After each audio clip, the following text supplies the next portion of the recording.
బంగారం వెండి అమ్మకాలలో తరతరాల నమ్మకానికి నాణ్యతకు పెట్టింది పేరు శ్రీ ధనలక్ష్మి జ్యువెలరీ. శ్రీ దాడిశెట్టి నరసయ్య గారి ఆశయాలే పునాదిగా వారి మనవడు దాడిశెట్టి నరసయ్య సన్ ఆఫ్ విష్ణు చక్రంచే తుడిలో మొట్టమొదటి BAS hall mark mega AC showroom ప్రారంభం. అందమైన చేత అందుబాటు ధరలు అందరూ మెచ్చే అందరికీ నచ్చే ఎన్నో వెరైటీలతో మీకు ఆహ్వానం పలుకుతోంది Sri Dhanalakshmi jewellery, main road, Tuni. నమస్తే, welcome to my media news. నేను కళ్యాణి. వచ్చే అసెంబ్లీ ఎన్నికల్లో వైఎస్ఆర్ కాంగ్రెస్ పార్టీ ఘన విజయం సాధించడం ఖాయమని, జగన్మోహన్ రెడ్డి ముఖ్యమంత్రిగా మరోసారి ప్రమాణ స్వీకారం చేస్తారని వైఎస్ఆర్ కాంగ్రెస్ పార్టీ రాష్ట్ర కార్యదర్శి గండి రవికుమార్ పేర్కొన్నారు. అనకాపల్లి జిల్లా సబ్బవరం మండలం మొగలాపురం గ్రామంలో వైఎస్ జగన్మోహన్ రెడ్డి జన్మదిన వేడుకలు ఘనంగా నిర్వహించారు. ఈ సందర్భంగా రవికుమార్ మాట్లాడుతూ వైఎస్ రాజశేఖర రెడ్డి రాష్ట్ర ప్రజల ప్రేమను ఎలా పొందారో అదేవిధంగా రాష్ట్ర ప్రజలు జగన్మోహన్ రెడ్డిని ఆదరిస్తున్నారన్నారు. జగనన్న ముఖ్యమంత్రిగా ఉన్న సమయంలో ప్రజలకు ఎన్నో సంక్షేమ పథకాలు అందించిన విషయాన్ని ఆయన గుర్తు చేశారు. కూటమి ప్రభుత్వంలో కొమ్ములాటలు తప్ప రాష్ట్ర ప్రజల శ్రేయస్సును ఏమాత్రం పట్టించుకోలేదన్నారు.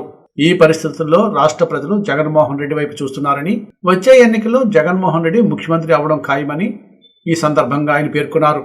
ఈ కార్యక్రమంలో ఎడ్ల నాయుడు, వాసు, ఐడి బాబు, వెంకటలక్ష్మి, నాగమణి, బయలుపూడి దేవుడు, అంగడి సూరి తదితరులు పాల్గొన్నారు.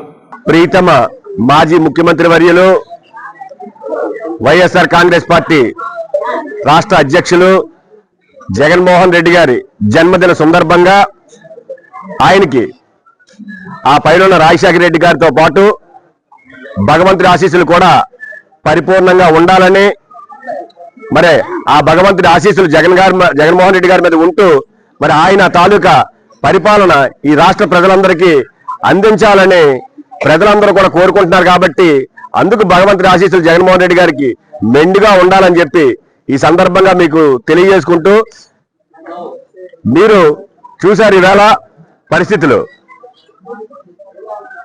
రాష్ట్రంలో జగన్మోహన్ రెడ్డి గారు అధికారంలో ఉన్నప్పుడు ప్రతి ఇంట్లో కూడా ముఖ్యంగా పేద బడుగు వర్గాల ఆశాజ్యోతిని పిలిపించుకునే జగన్మోహన్ రెడ్డి గారు ప్రతి ఇంట్లో కూడా సుఖ సంతోషాలతో ఏ పండుగ వచ్చినా ఏదొచ్చినా కూడా హ్యాపీగా వాళ్ళ కార్యక్రమాలు చేసుకోవడానికి ప్రతి ఇంటికి సుమారు సంవత్సరం ఎన్నో DBT ద్వారా డబ్బులు ఇచ్చారు పేద ప్రజలకి.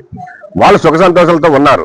ఈవేళ 2 సంవత్సరాలు అయింది గవర్నమెంట్ వచ్చి, మరి ఈవేళ పేద ప్రజల తాలూకా పరిస్థితి కానీ కష్టాలు కానీ పట్టించుకునే పరిస్థితిలో లేరు. ఎంతసేపు అభివృద్ధి అభివృద్ధి అంటున్నారు. మరి అభివృద్ధి అంటే అమరావతి అభివృద్ధి కొడుకు తప్పితే ఏం కనబడట్లేదు.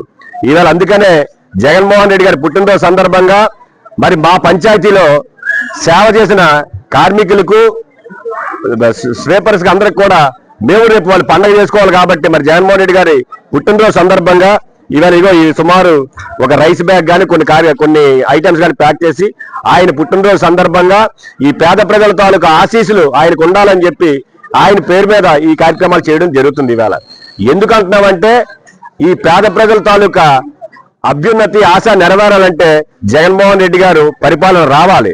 ఆయన మళ్ళీ ముఖ్యమంత్రి అయితేనే గాని ఈ పేద ప్రజల తాలూకా కష్టాలు కానీ ఏవి తీరవని చెప్పి గట్టి నమ్మకంగా ఈవేళ ఉంది. కాబట్టి రాష్ట్రం మీకు ఉదాహరణ చెప్పాలి.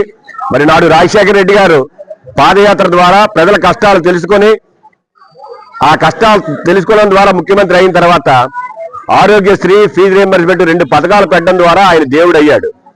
ఇది కేవలం ఆరోగ్యశ్రీ, ఫీజు రీయింబర్స్మెంట్.